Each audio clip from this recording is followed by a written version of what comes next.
Haji Ahmad Dahlan itu melakukan usaha membendung arus kristenisasi. Nah, itu yang disampaikan. Cuma itu saja itu, menutupi bagaimana usaha pembunuhan yang akan dilakukan oleh suku adat pada waktu itu, kaum adat itu. Bagaimana ingin membendung arus pemikiran Kiai Haji Ahmad Dahlan pada waktu mau berdakwah ke Banyuwangi, usaha membunuh Kiai Haji Ahmad Dahlan. Siapa itu yang melakukan? Kelompok adat. Jadi itu jangan dirubah-rubah sejarah dong. Jangan kebiasaan mempelintir sejarah dan seolah-olah paling tahu sejarah, membabi buta lagi. Saya lihat tuh semua orang diserang. Masa tokoh sekali Idrus Ramli itu yang menunjukkan dirinya seorang ulama itu selalu berbicara seperti itu terus yang dijaga itu. Dan merasa paling benar apanya? Orang mengaku pondok pesantren Imam Syafi'i dikritisi tidak-tidak. Coba di mana? Di Aswaja itu, yang ngaku-ngaku Aswaja itu, yang benar-benar melaksanakan ajaran Imam Syafi'i yang mana? Nah itu, saya ingin tahu itu, yang mana, ajaran yang mana? Nah itu, apakah seperti yang dilakukan sekarang ini?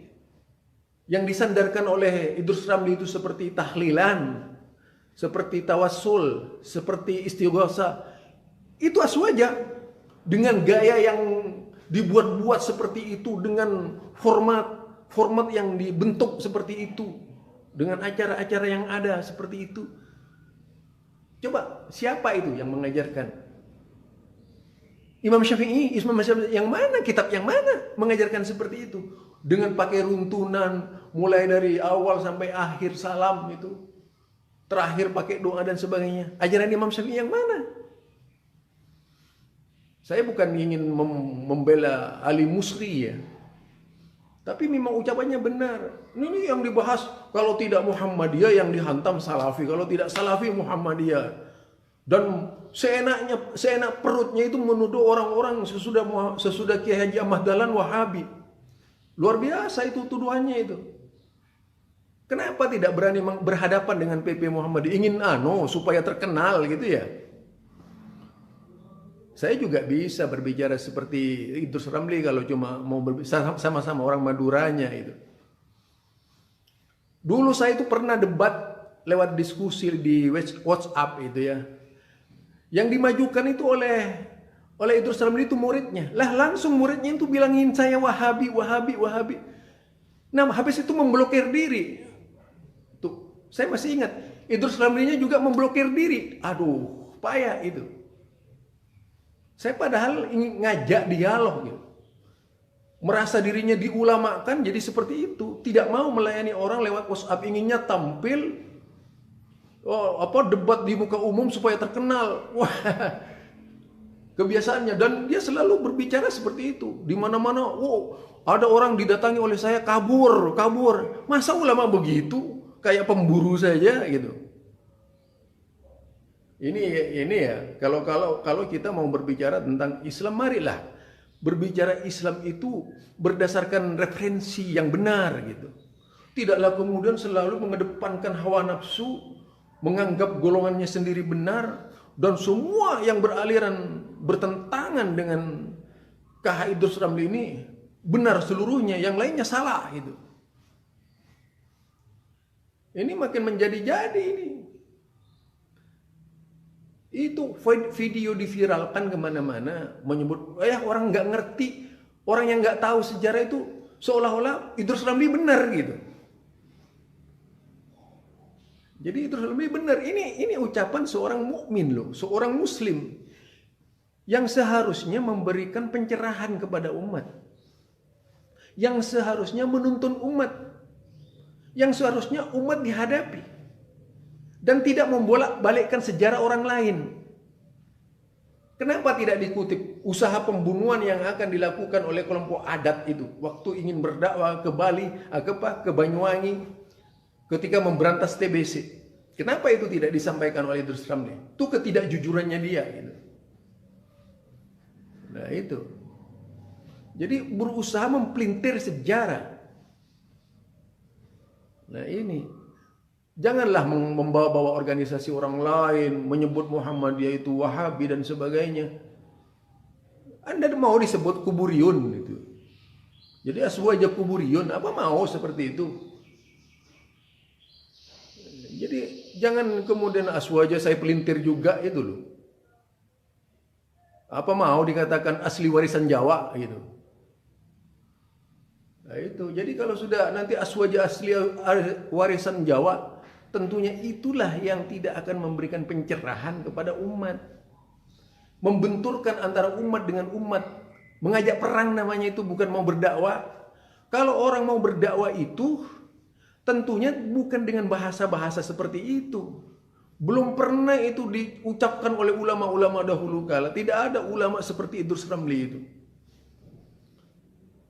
Itu Maduranya yang lebih didahulukan itu. Saya orang Madura, tahu persis bagaimana orang Madura itu.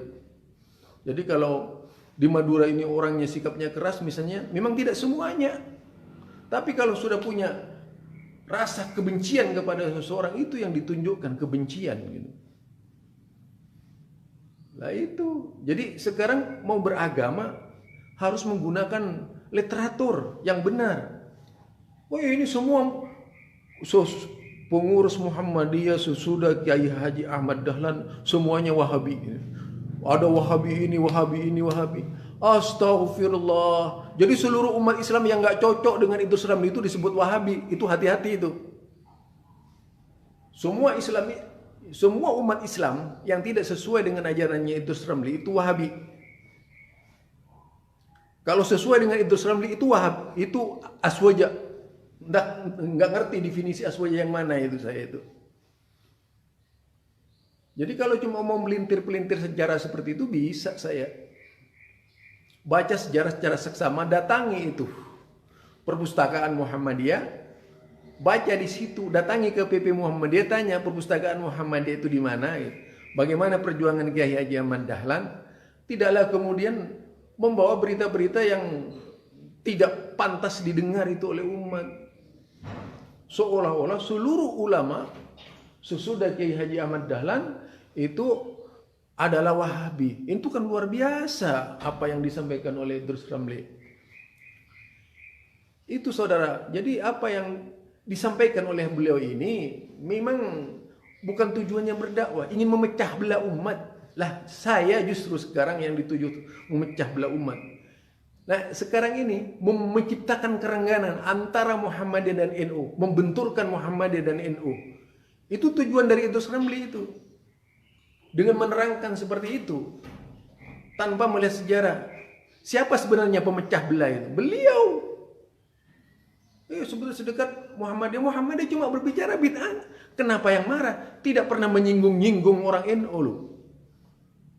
Ini kemudian orang tokoh NU mengangkat-ngangkat Muhammadiyah. Sudah berbicara ormas lintas lembaga sudah itu. Sok tahu namanya. Apa tujuannya membenturkan Muhammadiyah itu dengan NU apa? Kalau tanpa target tentunya itu bukanlah sesuatu yang mustahil dilakukan oleh KH Idrus Ramli. Saya masih mengutip perkataannya Ali Misri itu. Ini bukan lagi persoalan beda pendapat. Tapi yang benar adalah persoalan beda pendapatan. Nah, kalau sudah beda pendapatan ya seperti itu. Apalagi musim corona sekarang ini ya. Ini musim corona itu ya seperti itu. Seharusnya yang ditunjukkan itu seorang ulama ini, panutan ulama. Kitabnya banyak. Itu ya, menuntun umat. Bukan umat diajak debat. Saya ini menghadapi orang lari apaan itu? Masa ada ulama begitu? Cerita tentang lari. Aduh ya Allah. Kayak anak kecil saja gitu. Saya membaca sejarah, adabnya seorang ulama itu luar biasa. Tapi ketika ada cerita seperti itu, saya melihat itu bukan profil ulama. Adab loh, ulama ini udah adabnya luar biasa. Jadi kalau mau berbicara, oke, itu benar.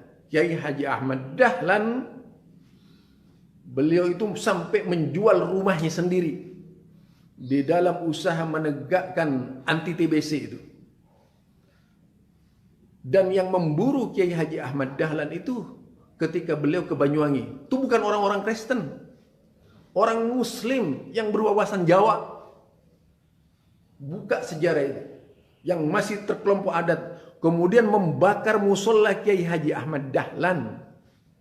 Tulu, saya dengar lagi ya, saya tegaskan, itu membakar musola Kiai Haji Ahmad Dahlan. Itu semua kelompok adat, bukan orang Kristen. Orang yang ngaku itu Islam adat dan mengkafirkan Kiai Haji Ahmad Dahlan, bukan Kristen. Ini jadi saya bongkar itu seluruhnya, itu kisah sebenarnya dari Kiai Haji Ahmad Dahlan. Memang amalannya Syafi'iyah, tapi Syafi'iyah murni, bukan tambahan-tambahan itu. Nah itu. Oleh karenanya di dalam hal ini tidaklah perlu menjaga organisasi orang lain, tidak perlu menjaga ormas orang lain. Itu perlu dijagalah ormasnya sendiri itu. Gitu. Luruskan saja umatnya. Kan ada Kiai Akil Sirot, itu aja dihadapi gitu. Jadi ini kayaknya ngamuk-ngamuk kemana-mana gitu. Ngamuk ke sana, ngamuk ke sini gitu.